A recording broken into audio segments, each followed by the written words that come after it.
So in the last video, I was talking about how, essentially how I was going to work. It was early, but I was grateful because I'm grateful to at least have a job, right? Like at least have some sort of consistent income, So I'm willing to sleep in there if they let me. But how about after talking about all of that, and after saying basically that, it feels like I'm purging, and I'm purging spiritually into the job, like kind of trying to calibrate my nervous system, and also kind of spiritually purging by way of making these videos too, and getting this stuff kind of off my chest, you know what I mean? But how about I get to the job, right? And as soon as I get to the job, they tell me that, yeah, by the way, you might have, we may be cutting hours. We may be cutting hours, And so now, like next week, I get like 15 hours. Well, even though that's 15 hours on the books, like on the official schedule, because I've worked every day this week, you know what I mean? And I only had like 4 days, but I've worked every single day this week because the hours have been there. But to see, coincidentally, after I have, that make a vlog that's basically saying that stuff about how, consistency, pretty much, and for them to immediately tell me that same day, as soon as I get there, that by the way, they're cutting hours because of whatever technicalities the company has going on, was just more so like a full circle moment, like kind of these full circle moments that I have all the time, right? Where it's like I'm used to things evening out. I'm used to things leveling out. So before we get too deep into the vlog, I just want to let you guys know that later on tonight, I will be dropping a Airbnb-era throwback video. This video is going to be live footage from what I was going through during that time that everything was still running, and I was still running everything, so that you can see firsthand some of the things that really led up into the decision I made to shut everything down. So if you've seen that Airbnb shutdown video and you really were curious about some of the things that were actually going on, I'll be dropping a video of some of the footage that I captured during this moment, and so that you guys can see why it is that I chose to shut this down. But anyway, back to the video. I'm used to things evening out. I'm used to things leveling out. But nonetheless, it's like I'm still not like worried or panicking or anything like that, because I know that I'm one of the hardest working people they got. So whatever extra hours is left or however is gonna go, I know I'm gonna be first up on that roster, because 9 times out of 10 I'm gonna already be there. So, but I think it's just like that, never get too comfortable. I think it was just that full circle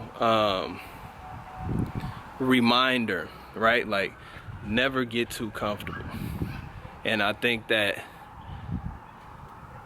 that's really what I'm trying to find the balance of, because all I know is, all I've known is uncomfortable. And I know that moving forward, I'm still gonna have to deal with a disproportionate degree of uncomfortability to get to where I'm trying to go. But now it's like I'm at a point where I'm like trying to carve out just my little space of comfort. And it seems like every time it seems like all of the things that I'm trying to do in life come with their own, comes with something that still shakes the frame of whatever's going on, that lets me know, hey, this too still is shakeable, touchable. You know what I mean? So, which gives me like a reminder that, like, okay, make sure you don't put all your eggs in one basket.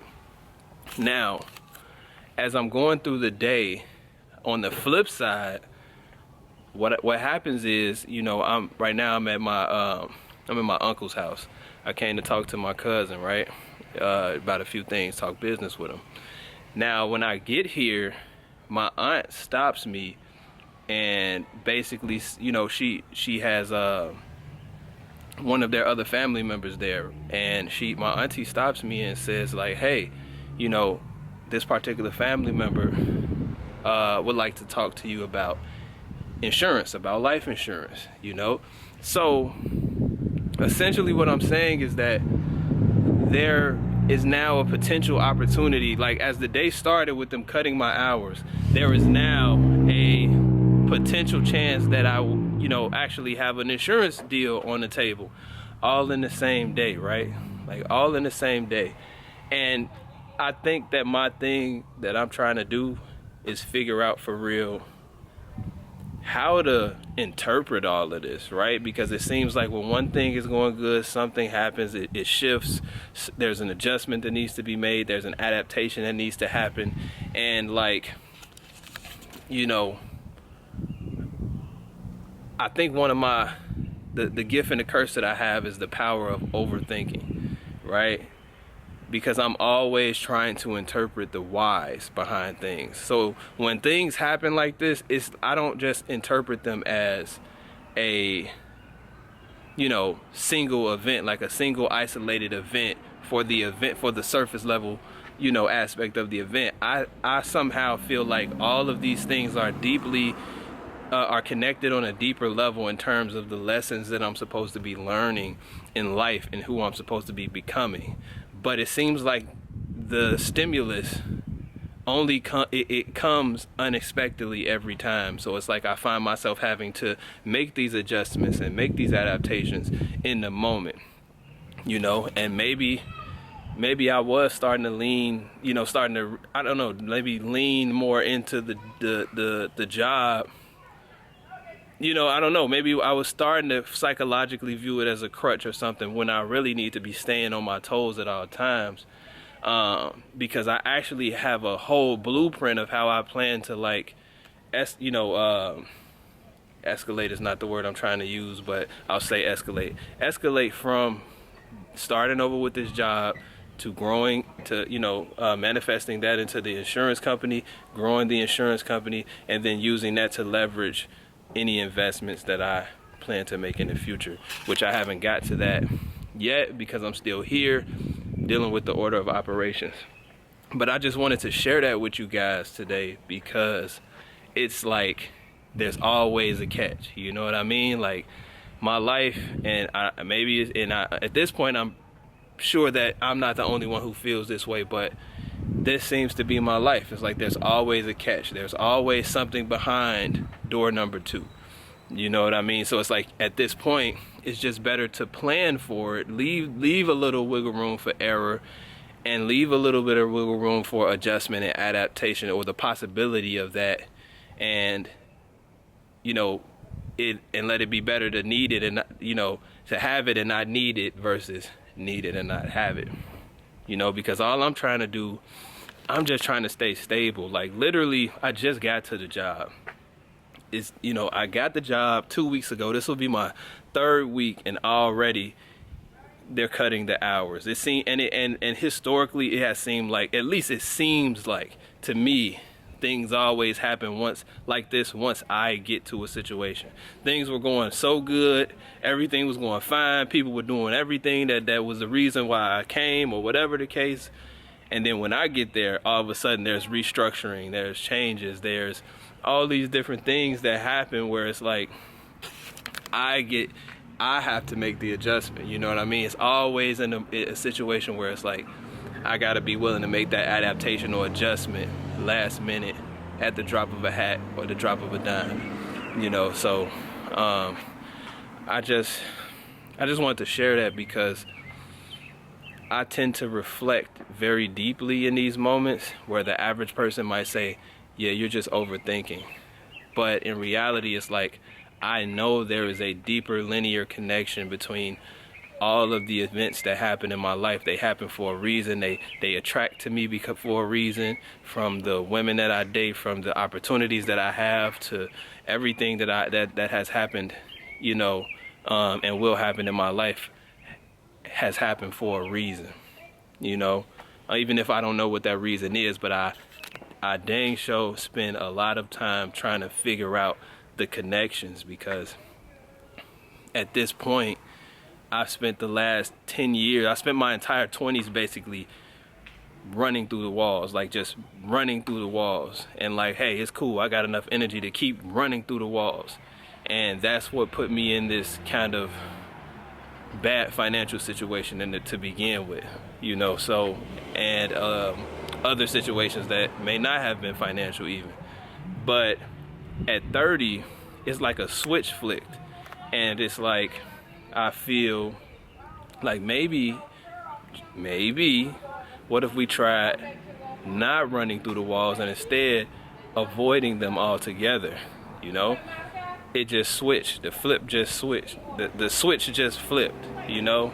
And now it's like, okay, if there's any scenario where I feel like I can go around versus going through the wall, I'm gonna take that every time, because I feel like my spirit from doing all of that for 10 years straight in my 20s, it's like my spirit feels kind of tired, you know what I mean? Like my spirit feels like, hey, whatever we're doing, it needs to happen in the next few years, you know what I mean? Like as far as like running through any unnecessary walls, we need to get that out of the way in the next 2 years. We need to learn how to think in the next, you know, we need to learn how to think very soon, because we don't, my spirit is telling me right out the gate, like we don't have another 10 years to be doing this.